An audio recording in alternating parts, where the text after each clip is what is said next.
this issue, climate change, and say this is what it is, these are our terms.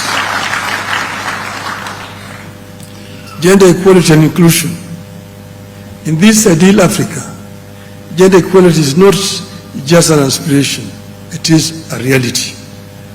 Women and girls are empowered, need to be empowered to pursue their dreams, leading in every sector, from technology and politics to education and business. So, in that congregation of the African leaders, presidents, the two people who spoke on behalf of the liberation movements, and that was Nelson Mandela and Jaramogi Oginga Odinga. So now we were invited as the descendants of the founding fathers to witness the opening of that hall. That is why I was here last time. Now, my extensive travels across the length and breadth of Africa have exposed me to the enormous riches and unexploited opportunities in our great continent. I have also had the opportunity to serve the African Union High Representative for Infrastructure Development in Africa between 2018 and 2023, for which I remain profoundly grateful. But I have also represented the AU in other capacity. When Ivory Coast was in turmoil, the then chair of the AU, Mr. Jean Ping, approached me and asked me to be the African Union representative to mediate in the crisis in Ivory Coast. I have also been involved in other peace initiatives in Burundi under Maldimu Julius Nyerere to negotiate peace in Burundi. I was also involved in Mozambique when there was a crisis, when the opposition had refused to accept the results and they needed somebody to go and bring them together. I was involved in the negotiations in Mozambique. So I understand Africa from other perspectives. But I was introduced, was asked by the current chair to be the High Representative of Africa on the field of infrastructure. And I know most of the representatives here from that perspective. This position gave me the opportunity to further appreciate Africa's myriad infrastructural and associated challenges. Here we were dealing with several infrastructure across the continent. We were dealing with trans-African highways, because Africa has got a elaborate program, PIDA, Program for Infrastructure Development in Africa, with presidential champions for all these infrastructure projects. But there are several challenges that are being faced. That position gave me the inside story of what needs to be sorted out in African Union. We are dealing with trans-African highways, the Cape to Cairo, the Tunis to the Cape, the Dakar through Bamako, Khartoum to Djibouti, the Dakar to Lagos, Lagos to Mombasa.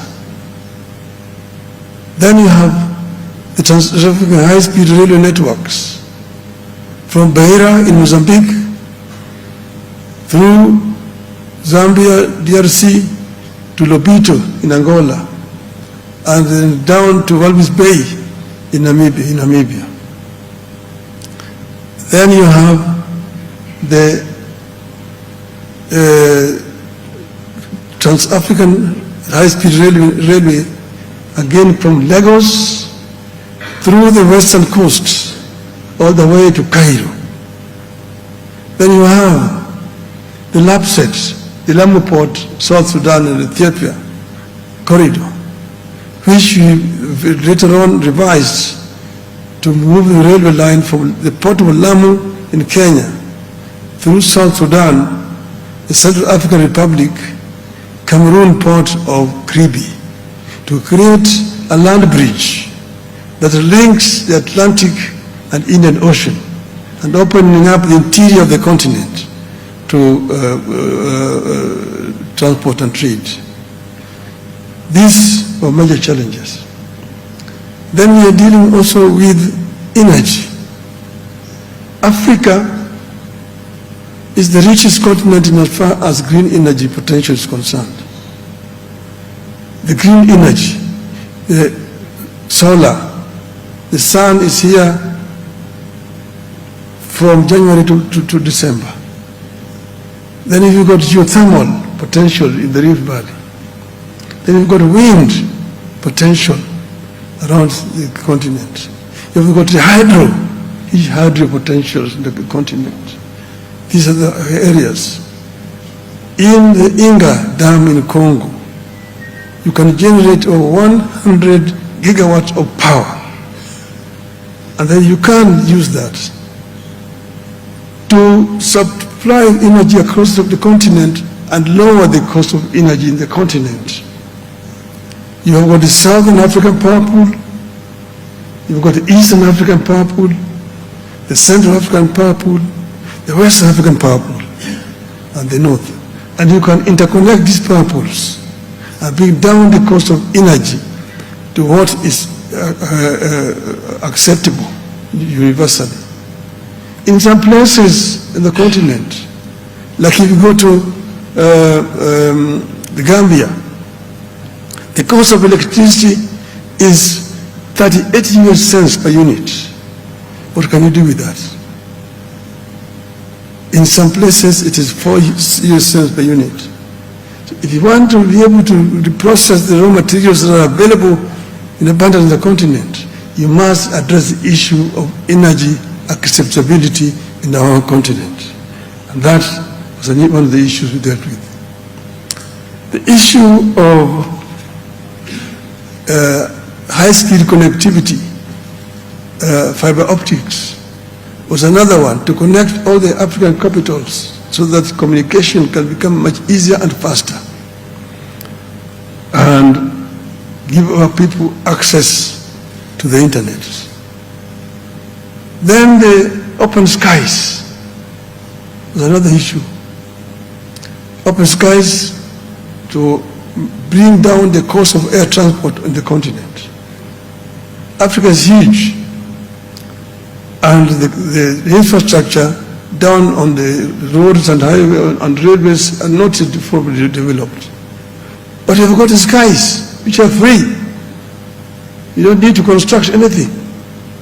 All you need is just construct airports and buy planes.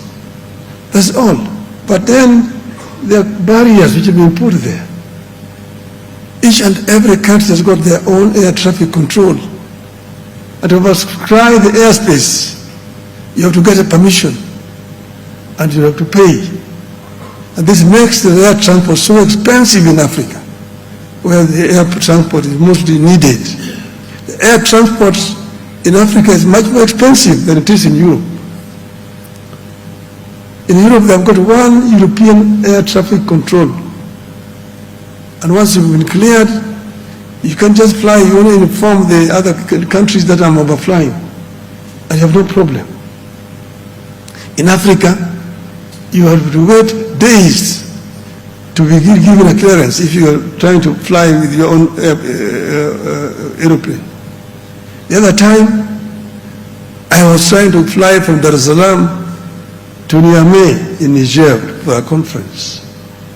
I was holed up in Dar es Salaam in a hotel for 10 hours because you must get an overflight clearance over Uganda, DRC, Central African Republic, Cameroon, Nigeria, and Niger itself.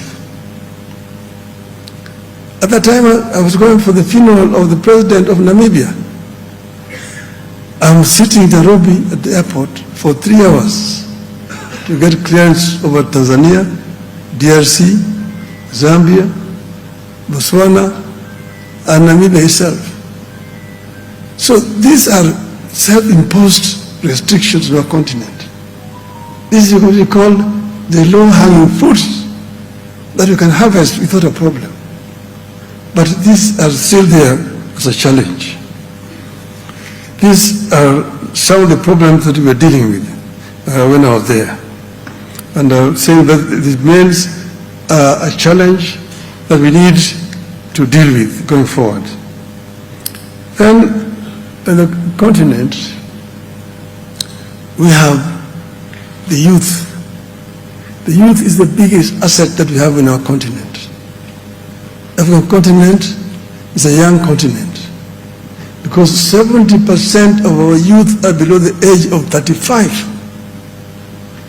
This can be an asset or it can also be a challenge.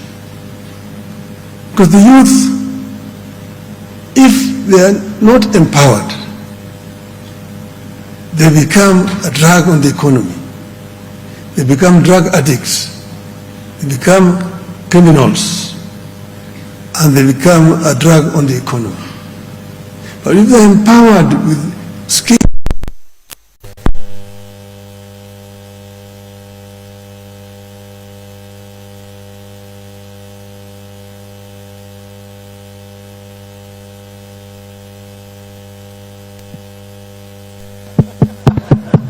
I agree. It should be back now. Sure. Thank you. Thank you. So our youth are the biggest resource that we have in the continent. But we first need to give the youth the requisite tools that they require to be able to create wealth for our continent.